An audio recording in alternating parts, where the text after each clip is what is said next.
A pen is a classic gift, be it a birthday, graduation or promotion.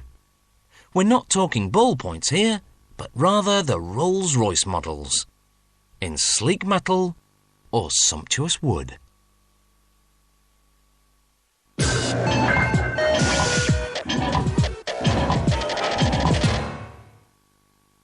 The quill dates back to about 700 AD. Made from a bird feather, its tip had to be repeatedly dipped in ink. Messy and inefficient, the quill remained the norm for more than 1,000 years, until 1884, when an American invented the fountain pen with its built-in refillable ink barrel. But the true revolution came with the no-fuss ballpoint pen, patented by two Hungarian brothers in 1938.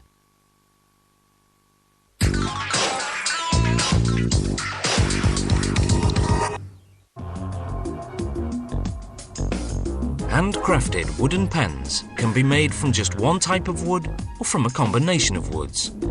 Here, some 50 different kinds are used, ranging from maple and oak to rosewood, ebony, olive wood and purple heart.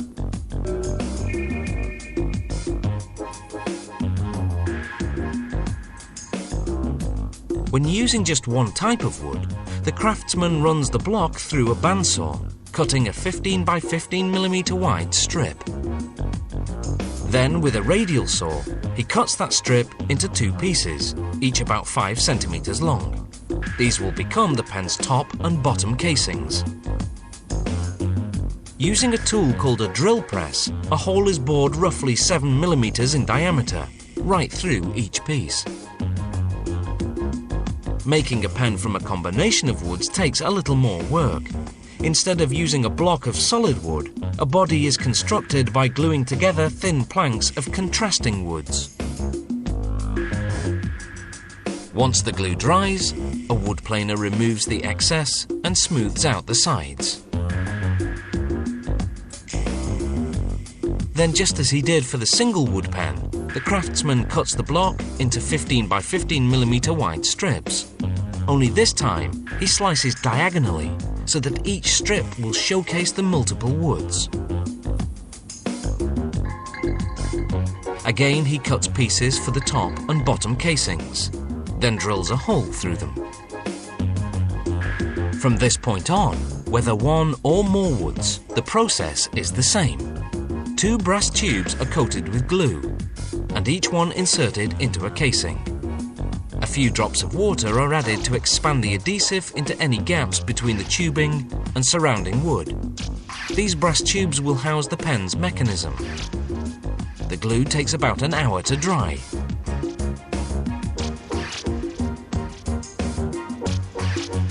Then the worker uses what's called a hand mill to square all the angles and remove the excess glue.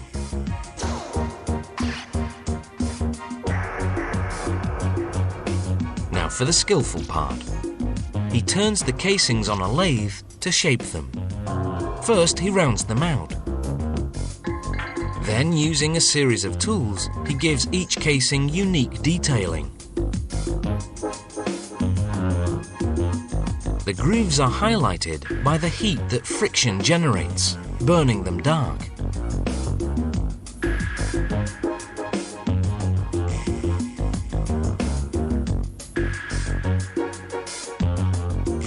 When the design work's done, the craftsman runs sanding cord inside the grooves.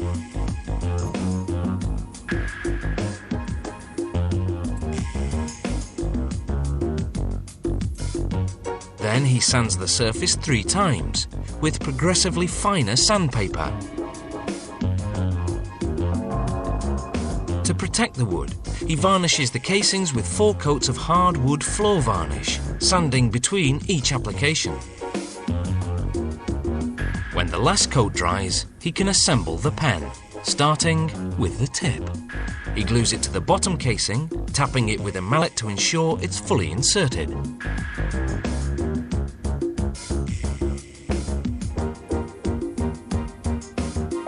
The tip is made of titanium, a highly resilient metal. Next comes the clip, also made of titanium. he glues this onto the top casing. Finally, using a vise, he forces in the pen's mechanism.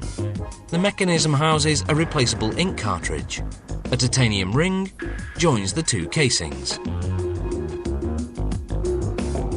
As an added touch, the pen can be personalised with an engraved clip. And the gift box can bear the recipient's name, which is nice.